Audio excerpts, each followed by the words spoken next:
Donc ici, on va justifier la remarque sur si on a un polynôme. Donc un polynôme, c'est une expression principe abstraite. AK, x puissance k, avec un degré borné.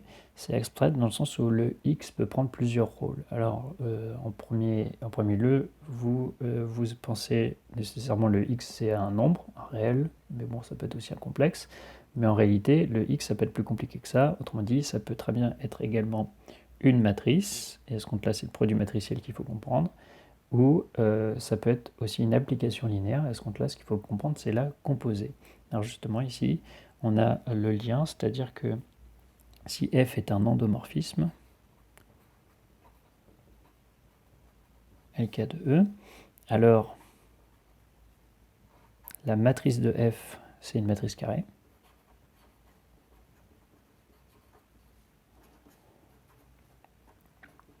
MNK, avec n, c'est la dimension du seul espace qu'on a. Voilà, et donc en fait, on va pouvoir considérer le polynôme en f. Donc qu'est-ce que c'est que le polynôme en f? P de f, ça vaut donc, si je fais explicitement, ça fait A0, f puissance 0. F puissance 0, c'est donc l'identité, plus A1 fois f, plus A2, f carré, c'est f rond f, plus, etc., plus AN, f rond n, qu'on note simplement f puissance n. Donc en fait, ça, c'est bien une application linéaire. Donc un polynôme d'endomorphisme, c'est une application linéaire. Et si je fais le polynôme d'une matrice, je vais peut-être plutôt écrire A pour le moment, le polynôme d'une matrice, c'est donc A0 fois A puissance 0, ce qui vaut la matrice identité, plus A1 fois la matrice A, plus A2 fois la matrice A carré, etc. jusqu'à AN fois A puissance n. Et donc ça, c'est bien sûr une matrice. Alors mon n est mal choisi parce que c'est aussi la dimension de l'espace. Je vais marquer grand N pour le degré du polynôme. Voilà. Donc on obtient ces définitions-là, et on voit bien que typiquement un polynôme, il ne faut pas le penser nécessairement comme étant une fonction à valeur réelle. Hein. Non, c'est plus compliqué, c'est plus abstrait que ça en quelque sorte. Ça peut s'appliquer sur n'importe quoi. Et justement ici, ça va prendre un sens par rapport à notre formule, c'est-à-dire que la matrice du polynôme d'endomorphisme, ça vaut donc la matrice de la somme des AK f puissance k avec ici la composée. Mais d'après le théorème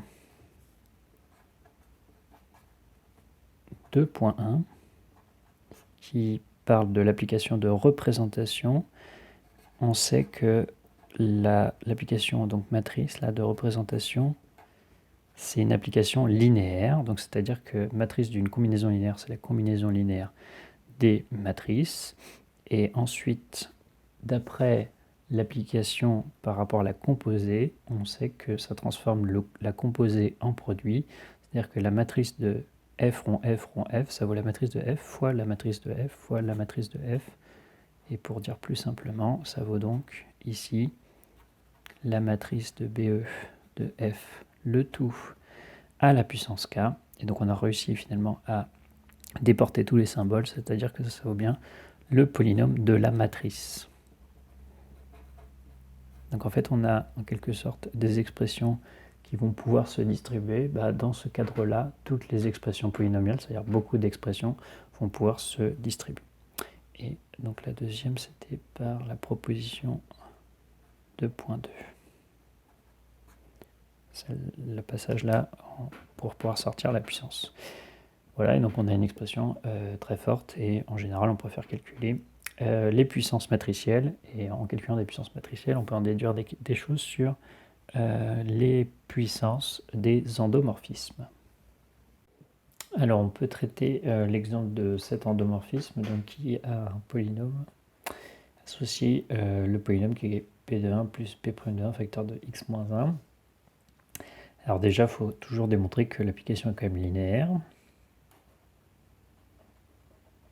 phi est linéaire et on calcule phi de P plus lambda Q, ça vaut P de 1 plus lambda Q de 1 plus P' de 1 plus lambda Q' de 1 facteur de x moins 1, ce qui se redéveloppe et refactorise comme étant P de 1 plus P' de 1 fois x moins 1, ce qui vaut phi de P plus lambda facteur de Q de 1 plus Q' de 1 fois x moins 1, ce qui vaut lambda phi de Q. Donc l'application est bien linéaire. C'est un endomorphisme, donc le résultat est bien sûr un polynôme de degré au plus 3, et ça, il n'y a pas vraiment de problème. Donc ensuite, en fait, ce qu'on va faire ici, c'est on va essayer de faire projecteur, non pas grosso modo en calculant phi en phi, mais en passant à la matrice dans la base canonique. Donc on va calculer la matrice de phi.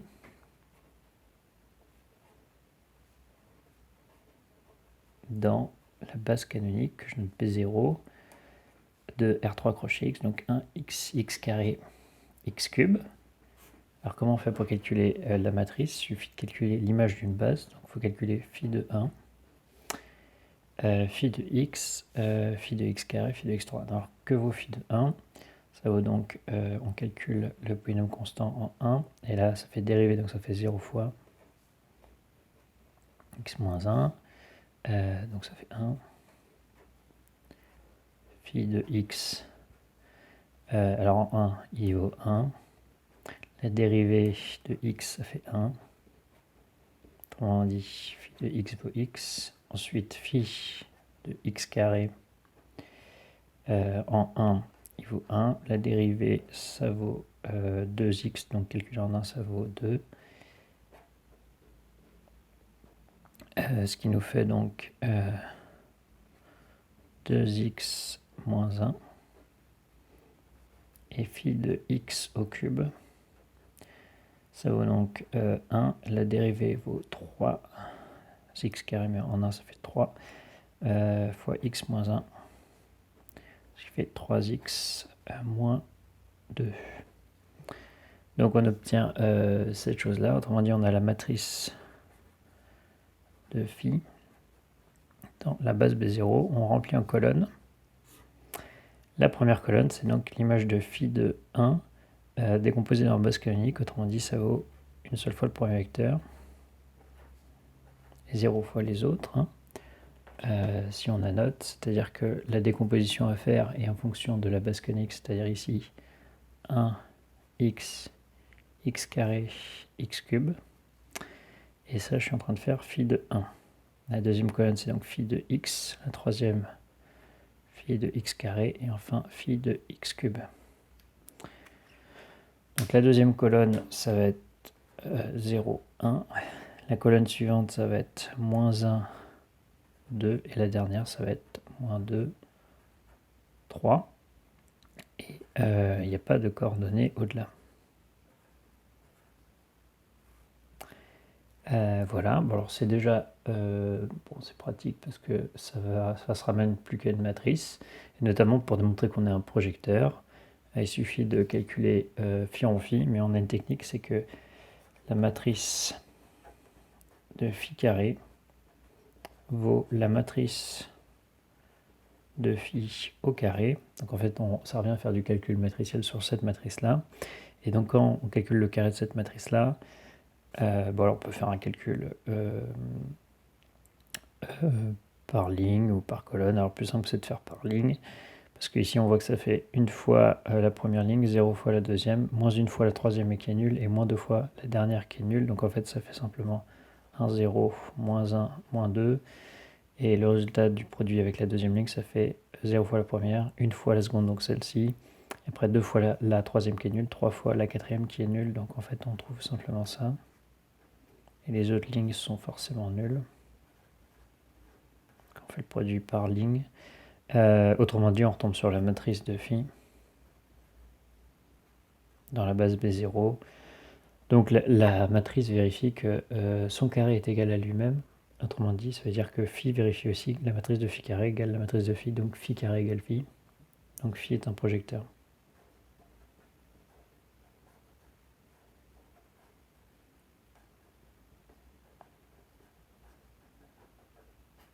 Voilà, on peut même préciser c'est quoi les directions propres du projecteur. Donc pour un projecteur, c'est le noyau et l'image.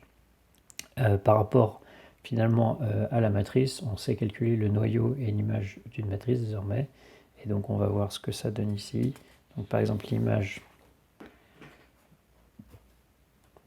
de phi. Alors en fait c'est simplement vect des colonnes.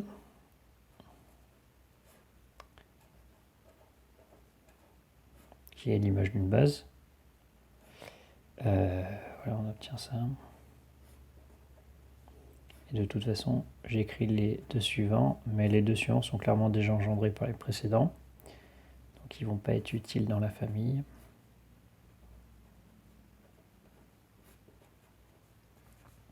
Autrement dit, il n'y a que les deux premiers qui sont intéressants. Les autres sont déjà engendrés par les premiers. Donc il ne reste plus que premier vecteur de base, deuxième vecteur de base, c'est-à-dire 1x quand je repasse dans le monde des polynômes, ce qui fait R1 crochet x. Donc l'image de phi, c'est R1 crochet x. On pourrait dire qu'on a fait le calcul d'un point de vue matriciel si on veut, mais il faut repasser quand même à la fin dans le monde des polynômes. Et enfin, le noyau, car phi, il suffit donc de résoudre le système qui est déjà associé, c'est-à-dire la matrice. Alors l'avantage c'est que cette matrice en fait est déjà échelonnée, donc le calcul est fini parce que donc on veut résoudre le système homogène associé à cette matrice qui est échelonnée. Donc si on appelle A, B, C, D les coordonnées, on obtient que A et B sont des paramètres, les C et D plutôt sont des paramètres.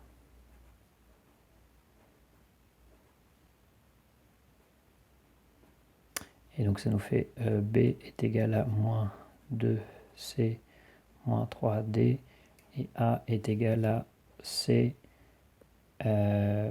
plus 2D. Donc ça sera les coordonnées du noyau. Donc c'est-à-dire qu'Rphi c'est l'ensemble des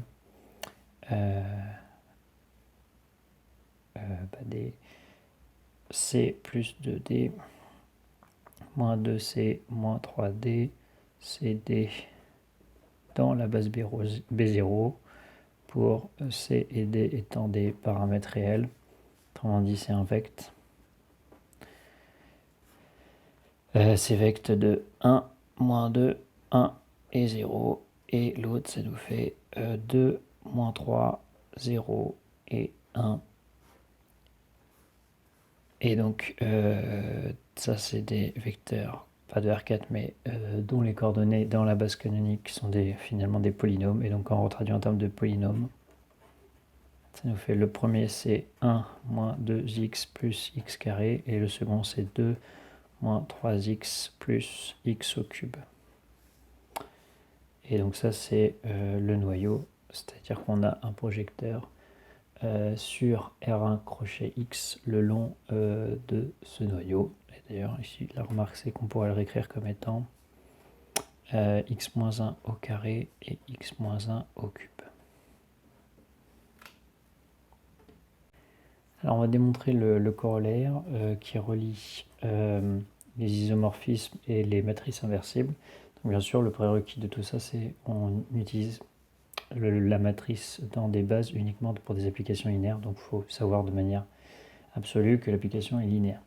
Donc, une fois qu'on a ça, la question c'est pourquoi on a bien l'équivalence. Donc, on fait par double implication. Alors, par exemple, si on fait ce sens-là, on suppose que f est un isomorphisme. C'est-à-dire qu'il va exister un isomorphisme inverse qu'on note f-1. Donc on a f rond f-1 qui vaut l'identité de f. Et ensuite, on peut passer au calcul matriciel, c'est-à-dire on peut mettre c'est quoi que la matrice dans les bases BF de cet endomorphisme, alors en fait je vais partir plutôt dans ce sens-là, la matrice de l'identité, la matrice de l'identité c'est assez simple de calculer que ça vaut la matrice identité justement, et la matrice d'une composée, on sait que ça vaut le produit des matrices. Voilà, et dans tout ça, il faut mettre des bases. Donc ça, c'est de E dans F, et l'autre, c'est de F dans E. Autrement dit, on a trouvé une matrice, la matrice de F-1, telle que quand je la multiplie par l'autre, ça fait la matrice identité. Donc ça me donne un candidat pour l'inverse. Et ça va être le bon candidat, il faut aussi faire le produit dans l'autre sens. C'est-à-dire la matrice de F-1 multipliée par la matrice de F dans les bases BF, BE, BE, BF. Ça va se transformer ce produit en composé, ça fait la matrice de F-1 rond F dans BE, BE, autrement dit c'est un endomorphisme. Mais ça c'est l'endomorphisme identité de E, et ça fait la matrice identité. Donc qu'on fasse le produit dans un sens ou dans l'autre, on a bien trouvé que ça vaut la matrice identité, donc la matrice de F est inversible. Et en plus on connaît la matrice inverse, c'est la matrice de l'inverse. C'est-à-dire que les relations qu'on peut imaginer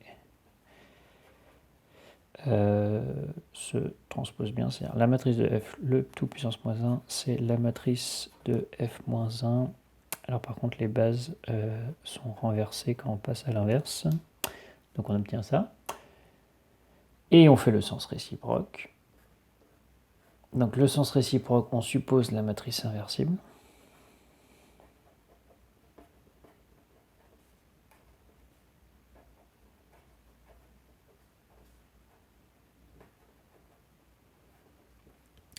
Et on va utiliser un critère assez simple qui est par exemple le rang. Alors en effet, bon, ça correspond, si on veut, à calculer le noyau. Mais le noyau de F, ça va correspondre donc au noyau de la matrice inversible. Autrement dit, ça va être par exemple, ça va être 0. Ça c'est car matrice, la matrice est associée, et celle associée au système homogène qui définit le noyau.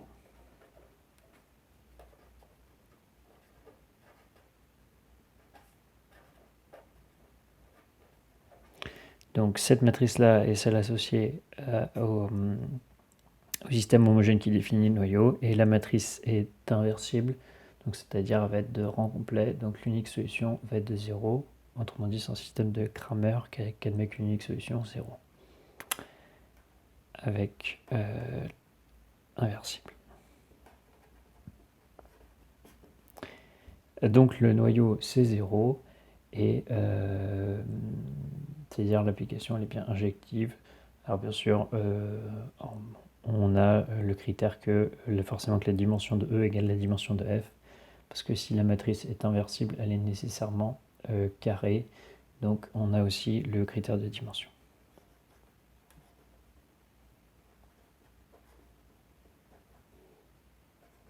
Car la matrice est carrée.